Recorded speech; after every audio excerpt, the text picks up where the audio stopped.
Осаменост. Следниот ден беше дождлив и мрачен. Дождот паѓаше врз покривот од шталата и капеше низ треите. Дождот паѓаше во дворот од шталата и се сливаше низ патеката обрасната со црни трња и пиреј. Дождот удираше по прозорите од кујната на Бембиловски и гргаше низ улуците. Дождот удираше по грбовите на овците што пасеа во ливадата. Штом се уморија од стоење на дождот, полека тргнаа по патеката и се прибраа во трлото. Дождот му ги расипа плановите на Цанко. Баш денес имаше испланирано да излезе и да ископа нова дупка во дворот. Имаше и други планови. Приближно вака го имаше испланирано денот. Појадок во 6:30, варено млеко, корки леп, трици, пченични сладки потурени во јаворовина, лушпиот компир, остатоци од пудинг со суво грозје, пелте, триена пченица и појадокот завршува во 7. Од 7 до 8 часот разговор со стаорецот Авакум што живееше под неговата копанка. Разговорот со Авакум не беше ништо посебно, но подобро каков било разговор отколку никаков. Од 8 до 9 планираше да си поспие надвор на сонце. Од 9 до 11 да ископа една дупка или по можност да најде некаква храна во нечистотијата. Од 11 до 12 мирува и ги посматра мувите на штиците, пчелите и детелината и лостовиците во воздухот. 12 часот ручек, трици, топла вода, лушпи од јаболко, сок од месо, струготини од морков, површинки од влажна печена каша и опаковка од сирење. Ручекот завршува во 1. Од 1 до 2 планираше да спие. Од 2 до 3 планираше да се чеше од оградата, таму кај што го јаде. Од 3 до 4 планираше ништо да не прави, туку само да размислува за убавината на мигот кога ќе се појави темјанка. Во 4 вечера варено млеко, крма, остатоци од сендвичот на Илчо, лушпи од сува слива, парче, делче од она, парче јаболко, парче месено колаче. Цанко си легна со овие планови на ум. Се разбуди во 6, го виде дождот и веднаш се омацури. Ке испланираш се убаво и на крајот вака ќе излезе, рече. Едно време стоеше на местото како закопан.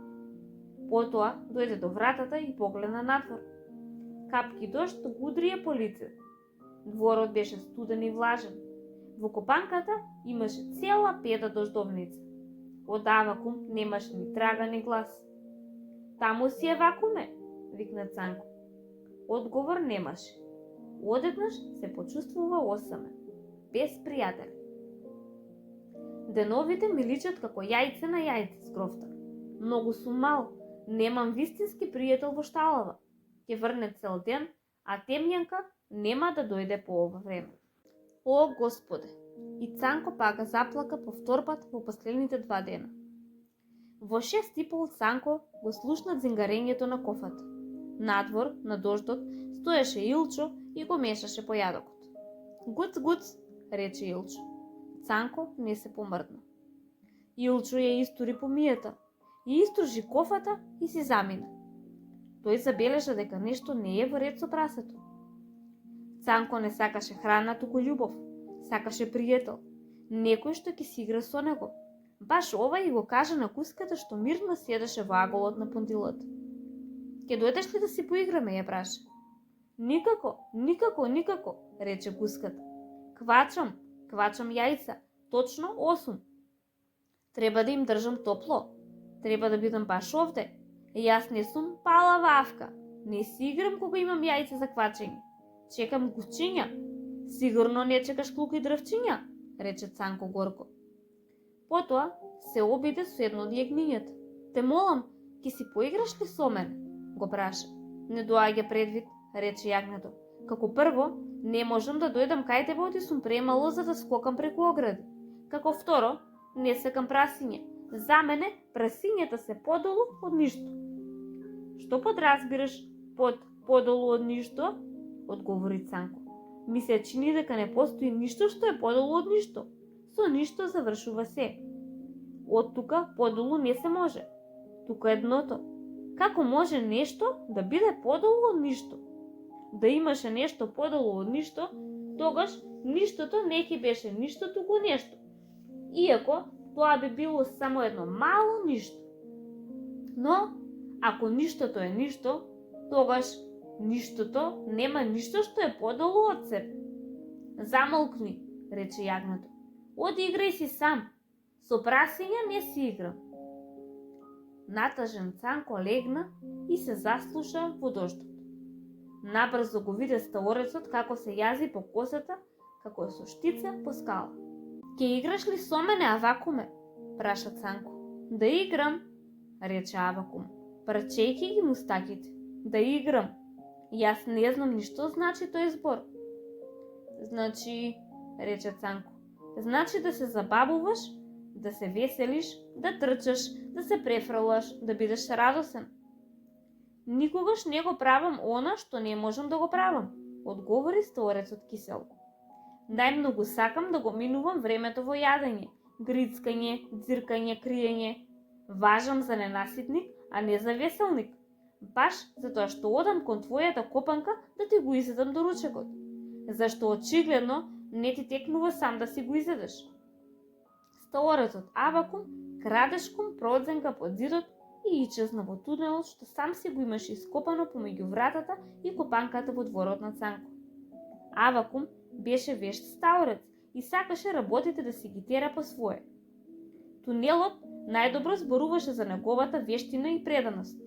Тунелот му овозможуваше да доаѓа до шталата, до неговото засолниште под копанката на прасето, без да излегува на отворено.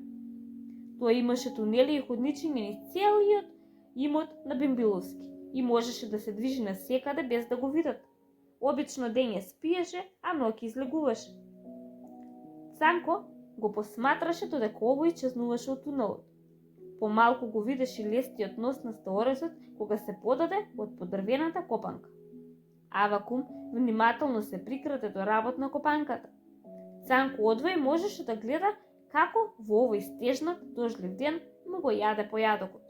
Ни тоа што Авакум стоеше жива кисла таму надвор на дождот не го утеши. Без пријатели, очаен и гладен, се плесна врз гноиштето и залип. Доцна по пладнето, Илчо отиде кај Бимбиловски. Нешто не му е арно на прасето. Неа ни допре храната. Дај му 2 лажички сулфур со малку сируп, рече Бимбиловски. Цанко не можеше да поверува дека сето ова нему му се случува, но Илчо го фати и го натера да го проголта лекот. Ова секако беше најлошиот ден во неговиот живот.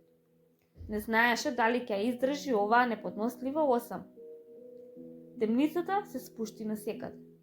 Наскоро се распознаваа само сенки и звуци од жвакањето на овците и повременото од зингарење кај кравите.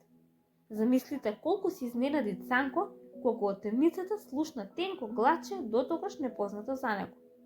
Гласчето беше тенко, ама пријатно. Дали Цанко ти треба пријател? Јас ќе ти бидам пријател. Те гледам цел ден и ми се допаѓаш. Ама јас не те гледам, рече Цанко скокајки на нос. Каде си? И кој си ти? Овде горе, рече гласот. Сега легни си. Утре ќе ме видиш.